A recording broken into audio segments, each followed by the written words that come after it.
Kalau untuk penemuannya sih itu di daerah dapur. Dapur. Karena itu air itu masih tinggi, dan untuk mencapai untuk ke dalam juga untuk sulit gitu kan.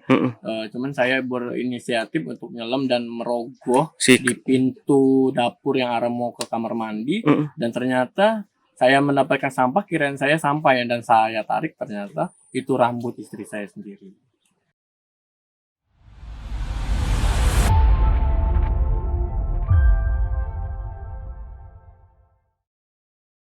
Oke, selamat siang Tribuners Berada. Pada hari ini kita bertemu dengan suami dari korban Mbak Dewi, yang mana suami dari Mbak Dewi ini bernama Pak Andri, suami dari korban yang kita ketahui semalam mengalami musibah hingga akhirnya meninggal dunia karena diterjang banjir bandang. Ikuti liputan saya. Oke, selamat pagi Tribuners Berada menjelang siang. Saya Besa Putra melaporkan dari lokasi kejadian tempat salah satu warga, yakni Ibu Dewi Meliani, yang meninggal dunia pasca diterjang banjir di daerah Garuntang ya Bang ya. Nah ini kita saat ini bersama dengan Bapak Andri selaku suami dari Ibu Dewi ya. Selamat siang Bang. Selamat siang. Ya, turut berduka cita Bang atas kepergian almarhumah. Semoga husnul khotimah ya Bang ya. Amin. Bang, kita pengen tahu nih Bang terkait kemarin kan banjir cukup deras hingga akhirnya melanda beberapa wilayah, terutama di Kelurahan Garuntang, Kecamatan Bumi Waras, Kota Bandar Lampung ya Bang ya. Yang mana kita sebagai korban salah satunya nih Bang. Nah Bang, bagaimana sih Bang kronologi peristiwa tersebut terjadi hingga istri kita tutup usia nih Bang? Untuk kronologisnya sih awal mulanya kita lagi ngangkatin barang-barang, memindahkan barang ke loteng. Pas sudah dipindahkan kita masih berada di bawah, dan ternyata ini ada air yang sangat besar masuk dari pintu samping, dan itu dikarenakan tanggul jebol. Untuk ininya kita terbawa atau terseret ke dalam ruangan, dan kita nggak bisa lagi untuk bernafas, dan emang kita udah nggak ada jalan keluar lagi untuk mau cari nafas, ibarat udara gitu kan. Makanya terjadi istri sampai tidak bisa tertolong. Itu kejadiannya kapan sih Bang, dan pukul berapa sih Bang kalau boleh tahu? Kalau untuk kejadiannya sih kurang lebih sekitar 7 sampai 8 jam 8 malam. Malam Kemarin ya Bang ya. Untuk kejadiannya seperti apa sih Bang hujan itu Bang sebelumnya itu Bang? Kalau untuk hujan di daerah sini sih bisa dikategorikan tidak begitu besar. Tidak begitu besar, masih standar untuk kayak hujan biasa. Cuman kondisi hujan di atas atau yang bisa dikategorikan yang di atasnya kita kayak di Raja Basa atau yang kayak di Natal, itu kan hujannya cukup besar, dan air itu tak terbendung lagi. Jatuhnya ke kali yang ini, terpusat dengan ke kali yang ini. Jadi emang sudah sangat besar banget untuk jangkauan air yang ada gitu kan. Dan membuat tanggul ini jebol ya Bang akhirnya ya Bang. Sebelumnya tanggul ini seperti apa sih Bang? Tidak pernah jebol atau baru kali ini Bang? Baru kali ini sih, karena tanggul ini mungkin sudah beberapa tahun ya, dan memang jebolnya juga memang baru kali ini atau hari ini gitu kan. Atau malam itu baru sekali ini, dan emang dia jebol tidak semua sih, tidak merata gitu kan. Cuman ada beberapa bagian yang emang dari terputus dari tanggulnya, makanya menyebabkan untuk rumah rusak. Seperti ada yang di belakang sampai memakan korban ya, termasuk istri saya sendiri gitu kan. Pada saat kejadian itu seperti apa sih Bang kondisinya Bang? Kalau untuk kondisi sudah nggak karuan lagi ya. Maksudnya dalam arti kita sudah tidak bisa ngelihat apapun yang ada di situ. Kita cuma bisa menyelam sambil minum air, dan itu pun kita tidak bisa ngelihat apa-apa lagi, cuman air dan kita dan nyawa kita yang di saat hari itu. Mohon maaf, pada posisi istri tutup usia itu di mana Bang? Di kamar kah atau di dapur atau seperti apa? Kalau untuk penemuannya sih itu di daerah dapur. Dapur. Karena itu air itu masih tinggi, Mm-mm. dan untuk mencapai ke dalam juga untuk sulit gitu kan. Mm-mm. Cuman saya berinisiatif untuk nyelam dan merogoh Si. di pintu dapur yang arah mau ke kamar mandi, Mm-mm. dan ternyata saya mendapatkan sampah, kirain saya sampah ya, dan saya tarik ternyata itu rambut istri saya sendiri. Oh, oke. Dan seperti itu memang kondisinya ya Bang ya. Dan itu kita ada lantai berapa sih Bang? Kalau untuk Di rumah? kita ada lantai 1 sih, loteng sih ya Loteng ya. bahasanya ya. Mm-mm. Jadi kalau semuanya barang-barang yang ibaratnya kira-kira rawan yang di bawah, mungkin kita pindahkan ke atas. Mm-mm. Nah itu sebelum kita pindahkan yang terakhir yang kita pindahkan, sebelum itu juga kita sudah mendapat musibah. Mm-mm. Dan dari air itu bukan dari air depan lagi, tapi dari samping yang Semua ternyata- sisi ya Bang ya. Iya. Mm-mm. Dan istri kita tidak tertolong hingga Tidak akhirnya tertolong. Karena kita untuk mencari juga terkendala karena air itu di atas plafon kita. Mm-mm. Jadi nah itu kepala kita udah menyentuh plafon. Air itu sudah melebihi dari plafon. Jadi kita tidak bisa bernapas. Dengan ketinggian berapa tuh Bang? Kalau boleh tahu Bang? Ketinggiannya kurang lebih sekitar 3 sampai 4 meteran. Mm-mm. Dan Posisinya ada berapa orang sih Bang? kalau untuk di posisi dalam rumah dan loteng itu sekitar kurang lebih sekitar 6 orangan. 6 orang ya. 6-7. 6-7 orangan, karena posisi ada di situ ponakan, adik, mbak, sama anak. Dan yang di bawah ada 3, ada aku, istri aku, termasuk kakak ipar aku juga di situ. Yang 3 itu yang masih di bawah. Yang kakak ipar ini dia sudah selamat karena dia berpegangan tangga. Nah, dan yang terpental itu antara aku sama istri saya. Yang terpental itu masuk ke area ke dapur atau area untuk kayak ruang tamu. Yang lainnya pada di atas semua ya Bang ya? Yang lainnya terjebak di atas. Kalau kayak mama saya dan anak saya yang pertama itu sudah termasuk aman lah, karena sudah kondisinya sudah emang di atas gitu kan. Berarti posisi memang sudah di atas loteng gitu itu Bang ya posisinya? Iya, karena mama aku kan langsung bukan ke loteng lagi. Kalau mama aku sama anakku yang pertama itu nggak ke loteng, itu langsung ke atas. Ke atas rumah. Atas. Mm-mm. Cuman kalau kayak yang adik aku, kayak ponakan, terus kayak anak aku yang perempuan, kayak mbak, sama adik itu terjebak di loteng itu tadi. Dan kita akhirnya menggapai tangan istri nggak sempet ya Bang ya? Sempet, karena udah keburu air banyak. Air besar datang itu tidak beraturan. Maksudnya dalam arti banyak sampah yang masuk ke dalam diri kita, bahkan sampai kita terpental gitu kan. Entah kita kena kayu, entah kita kena bagian material yang ada di dalam rumah gitu kan. Sampai terpental dua-duanya gitu loh, sampai kita nggak bisa mau menyelamatkan siapapun gitu.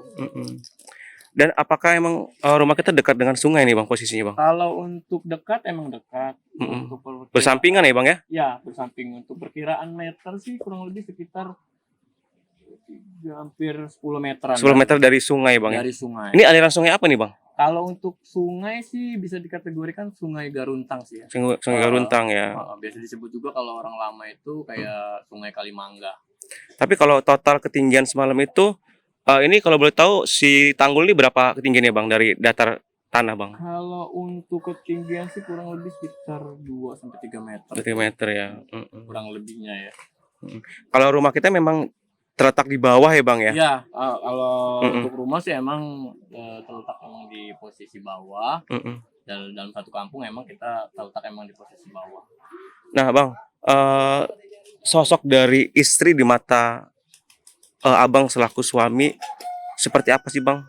Kalau untuk istri sih, kalau di dalam diri aku dia baik, dia penyayang dengan anak-anak, sama suami juga, dan dia tidak menuntut apa-apa. Pokoknya apapun yang ada di dia itu hal-hal yang baik. Momen-momen apa sih Bang yang bisa diceritakan paling mengesankan Bang? Kalau untuk momen sih banyak ya Mas. Ya, termasuk kita jalan-jalan itu kan sudah menjadi momen untuk membahagiakan antara istri dan anak. Karena tujuan saya untuk mencari rezeki juga itu tujuannya untuk anak dan istri gitu kan. Jadi kalau momen-momen itu ya termasuk kayak kita jalan-jalan, kita makan, atau ibaratnya untuk dia mau beli apa ya, itu kemungkinan itu momen terkesan dalam diri aku sih. Kalau ada nggak terkait firasat sebelumnya gitu bang? Kalau untuk firasat sih sedikit ya, karena Heeh. karena dari pagi aku di kantor itu emang merasa kurang enak badan. Aku Heeh. bisa dikategorikan pendiam. Heeh. Ibaratnya Dari sebelum-sebelumnya ya? dari sebelum-sebelumnya, bahkan pun aku makan aja di kantor aja tidak. Heeh. Aku cuman siang itu sekitar jam 11:30 aku makan Arema, dan aku nitip nasi, Heeh. dan nasi itu pun tidak kemakan, dan nasi itu pun dibawa pulang dan dimakan sore sama istri saya berdua. Dan itulah momen Momen yang terakhir yang bisa saya rasakan. rasakan untuk saat ini gitu ya. Heeh. Mungkin ya banyak lah untuk momen-momen terindah yang sama dia kita sudah Heeh. kita jalani gitu. Boleh tahu menjalin rumah tangga dengan almarhum sudah berapa lama nih bang? Kalau untuk berjalan rumah tangga itu udah 9 tahun. Mendapatkan 2 orang putri ya bang ya? Iya, Putri apa putra putra? dan putri. Oh putra yang pertama. Yang pertama putra, yang kedua putri. Heeh. Itu alhamdulillah saya nikah di tahun 2015 sampai sekarang 2026. Dan prosesi pemakaman sudah berlangsung ya bang ya tadi ya? Ya alhamdulillah pemakaman sudah bersyukur udah berlangsung, dan tidak ada kendala. Heeh. Semoga almarhum bisa diterima dengan sisinya, Heeh. dihapuskan dosanya. Amin. Pokoknya Yang terbaik. yang terbaik lah buat istri saya. Lihat kita wali kota datang untuk melihat dan menemui kita nih bang.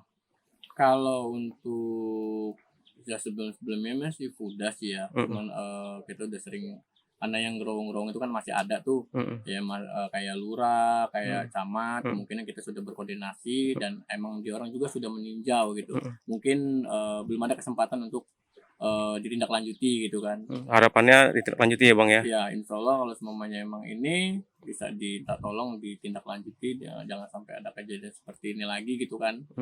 Yang menimpa nyawa, mungkin kalau menimpa dengan material atau harta mungkin oke lah, kita masih bisa terima, tapi kalau sudah setengah nyawa udah seumur hidup jatuhnya. Pemerintah kota melalui wali kota sudah datang ke sini bang? Sudah. Oh, apa bang? Kedatangan mereka kapan bang? Boleh tahu bang? Kedatangannya tadi malam, dan turun langsung ke lapangan dan melihat dengan kondisi keadaan yang ada. Langsung ibu wali kota ya datang ya? Langsung ibu wali kota. Seperti apa sih bang pesan yang disampaikan oleh ibu wali kota bang terhadap kita bang? Kalau untuk aku pribadi sih sangat membantu ya dengan adanya wali kota. Ibaratnya lebih cepat akrab, kita lebih cepat kita beradaptasi, dan beliau juga orangnya nggak sombong, ibaratnya kita mengenal juga sama gitu kan. Dan kebetulan juga di pihak keluarga saya juga banyak berkecimpung di dunia kayak PKK, kelurahan, kayak posyandu, semua berkecimpung di situ dengan di bawah dari naungan wali kota. Benar ya pak ya. Kalau boleh tahu bang, semalam rombongan wali kota bersama siapa saja bang yang datang bang? Kalau untuk yang saya lihat sih kemungkinan ada beberapa kayak ajudannya, kayak Kepolisian ya, kepolisian Polresta ya. juga, dari Polresta. Itu ya mungkin kalau dari penglihatan saya mungkin sudah datang semua lah dari segi Lampung gitu ya. Untuk ibaratnya untuk jadi lebih baik lagi gitu kan. Kalau boleh tahu ibu wali kota semalam selain menyempatkan bertemu dengan kita, takziah, kemudian apa saja sih bang yang diberikan oleh beliau tadi bang? Kalau untuk pemberian, alhamdulillah kita dapat santunan dari ibu wali kota, ya termasuk untuk kayak pengurusan pemakaman semua, dan kemungkinan yaitu santunan dari segi musibah mungkin ya. Nah, kabarnya akan dibangun nih bang ya untuk rumah ya bang ya, yang semalam sempat kita ketahui juga. Itu seperti apa sih bang harapan nanti bang? Ya kalau untuk harapan saya sih nggak terlalu banyak sih ya, karena kita juga sikonya di pinggir. Jadi untuk kedepannya supaya lebih baik lagi aja gitu aja untuk yang lokasi gitu. Kabarnya akan dibangun bedah rumah ya bang ya? Iya, untuk kabarnya mau dibangun bedah rumah yang mungkin pelaksanaannya mungkin nanti mungkin ya, setelah ada tinjauan lebih lanjut mungkin. Seperti apa sih bang dengan adanya rencana nih untuk rumah kita dibangun kembali nih bang pasca kejadian untuk pemerintah setempat bang? Kalau untuk ini sih ya yang saya bilang tadi ya, ibaratnya cukup membantu lah untuk dari segi apapun itu, dari dengan bisa dikategorikan yang susah gitu atau yang kena musibah, ya cukup membantu lah ibaratnya. Kemudian Kalau untuk kayak ke depannya sih ya semoga tidak ada lagi bencana ya, ibaratnya ya boleh bencana tapi yang standar-standar aja dan tidak menyimpah dengan korban jiwa, itu aja sih harapannya. jadi memang kondisi saat ini seperti ini Bang ya. Bisa kita lihat di sini Bang ya. Hmm. Dan porak-poranda akhirnya Bang ya. Iya, walaupun Anda yang emang kita sudah bingung mau dari mana mulainya gitu. Di rumah kita yang sebelah mana Bang? Yang depan ini, Oh yang depan ya, ini. sama yang loteng ini. Oh. Itu loteng. Berapa lama sih Bang kita bangun Bang kemarin Bang? Dari tahun kapan Bang? Kalau untuk tahun sih bisa Sudah lama ya? dikategorikan dari tahun 95 kurang Oh lebih. 55. Iya, 95-an. Diterjang apa namanya tanggul ini ya. Mm. Sebelum-sebelumnya tidak ada ya Bang, tidak pernah ya. Iya, tanggul ini dibuat di tahun 2000 kurang lebih 2015. Dan begitu kaget semalam itu ya Bang posisi itu ya. Iya, karena menimpa dengan tanggul ini jatuh atau roboh, air yang ada itu mengalir di sisi lain dan menimpa Ke rumah kita. ya di sisi pinggir rumah. Mulai dari sisi pinggir rumah hingga ke atas akhirnya Bang ya. Iya, sisi rumah sampai ke dalam dan korban jiwa ada di dalam dan terpental. Iya. Oke, terima kasih Tribun Sumber Berada. Bahwasannya hari ini kita sudah mewawancara secara khusus dalam program Saksi Kata bersama suami dari korban banjir yang berada di wilayah Garuntang, Kota Bandar Lampung. Terima kasih.